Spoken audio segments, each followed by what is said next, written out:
मंगलम द्वारिकाधीश श्रीलाल प्रभु मंगलम मंगलम वल्लभाधीशो मंगलम विठ्ठलेश्वर मंगलम हरिदासस्तु मंगलम श्रीकृष्ण प्रिया मंगलम ब्रजभूमिश्च मंगलम पुष्टिमंगलम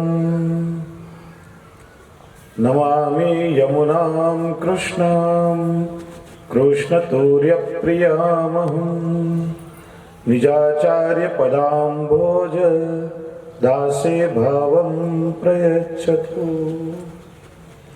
बोलिए श्याम सुंदर श्री यमुने महारानी जी जय। विराजमान काशी संप्रदायाचार्य परम आदरणीय श्रद्धेय प्रातस्मरणीय गुरु शरणानंद जी महाराज श्री, आदरणीय परम पावन कलिमल हरण संत चरण, विराजमान सागरिया बाबा, आप सभी संत वृंद भक्तजन, समग्र वसंतोत्सव की आप सभी को बहुत बहुत बधाई। आज बड़ा ही शुभ दिन है, माघ पूर्णिमा, वृंदावन में शाही स्नान भी आज संपन्न हुआ और मेरा महद भाग्य है साक्षात प्रभु की चतुर्थ प्रिया श्री यमुना महारानी जी की दिव्य आरती का भी सौभाग्य मुझे प्राप्त हुआ। समग्र ब्रजमंडल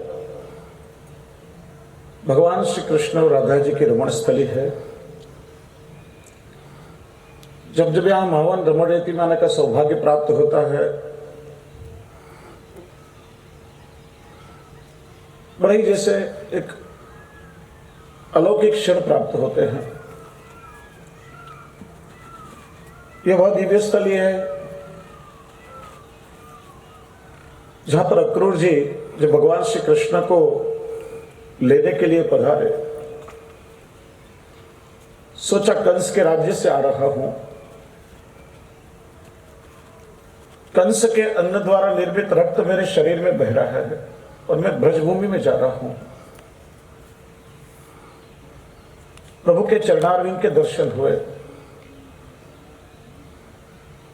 रथ से उतर करके प्रभु की चरण रज में लेटने लगे,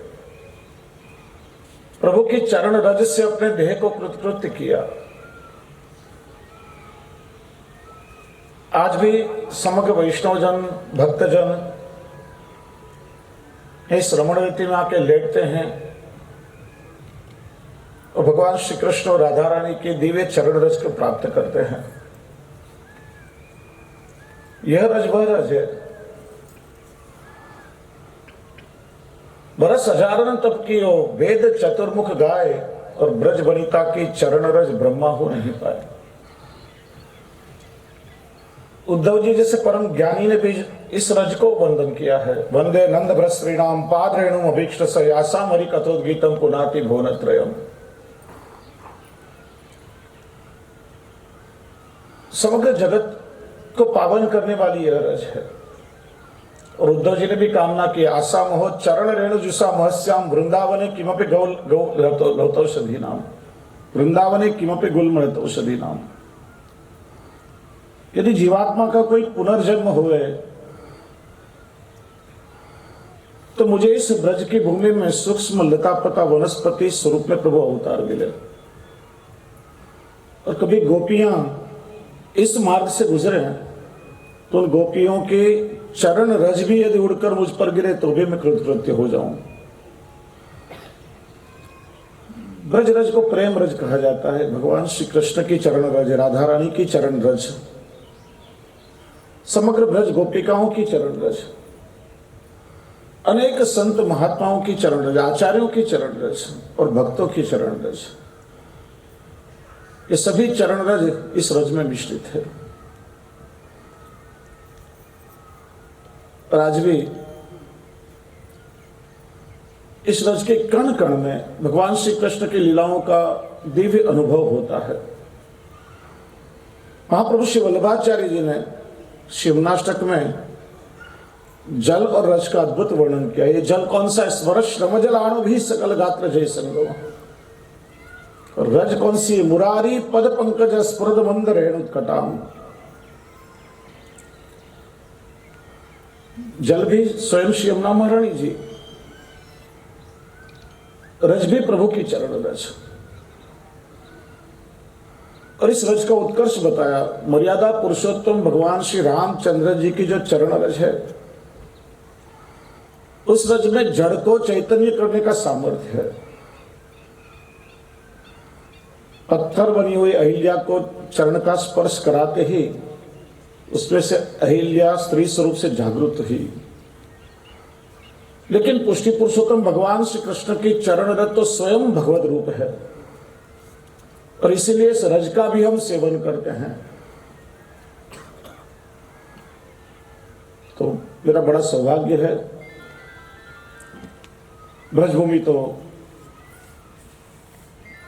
पुष्टि मार्ग का प्रागट्य स्थान है, विशेष रूप से गोकुल, जहां श्री यमुना महारानी जी ने श्रावण शुक्ल तृतीया के दिन महाप्रभु श्री वल्लभाचार्य जी को प्रकट होकर के दर्शन दिए थे, और महाप्रभु श्री वल्लभाचार्य जी ने यमुनाष्टकम के द्वारा स्तुति की थी। समग्र ब्रजमंडल प्रभु की लीला भूमि है, और इस भूतल पर विद्यमान आदि दैविक गौलोक धाम जिसे माना जाता है। तो बड़ा ही सौभाग्य है महानुभाव के सानिध्य में आज के इस शुभ पवित्र दिन मुझे भी श्री यमुना महारानी जी की आरती का सौभाग्य प्राप्त हुआ। महानुभावों का, आचार्यों का सत्संग प्राप्त हुआ।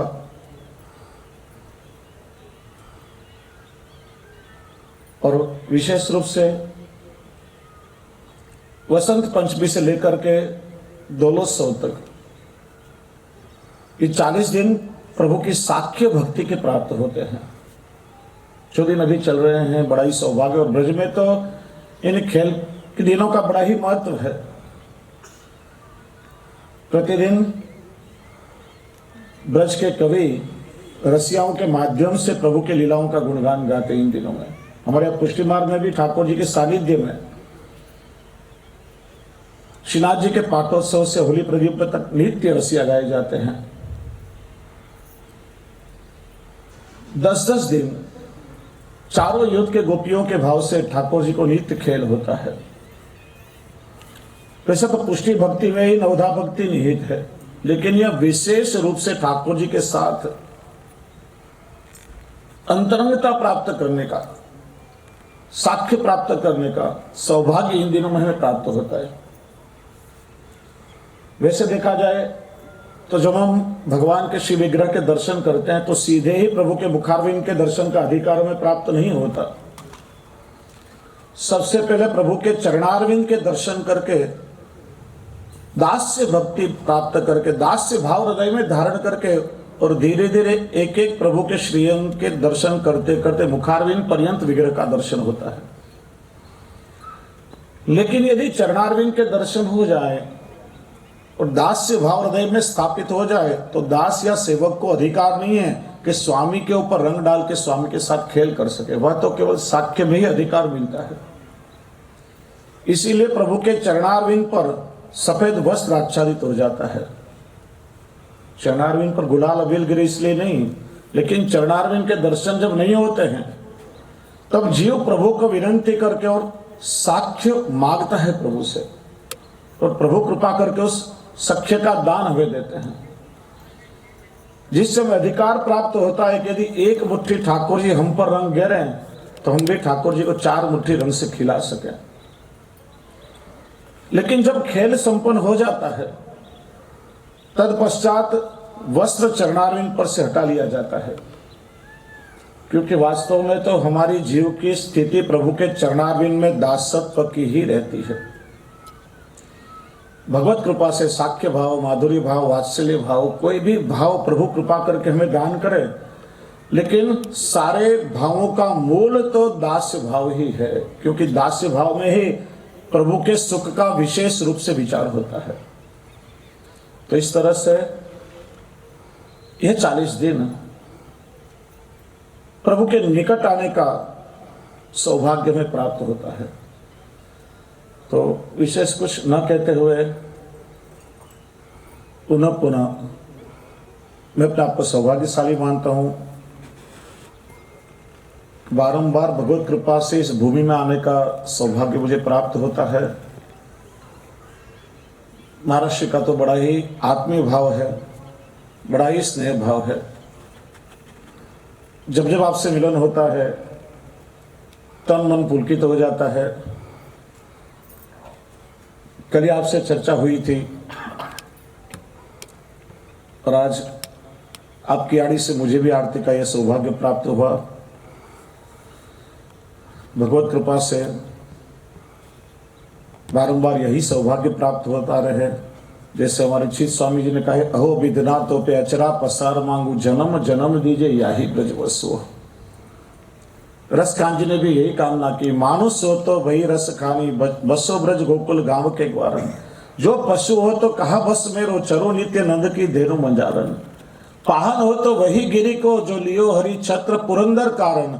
और जो खग हो तो बसेरो करो, मिली कालिंदी कुल कदम्ब की डारन। बस यही सौभाग्य भगवत कृपा से प्राप्त हो, यही विनंती करके वाणी से विराम लेता हूँ। बोलिए श्याम सुंदर शिव होने महारानी जी की जय।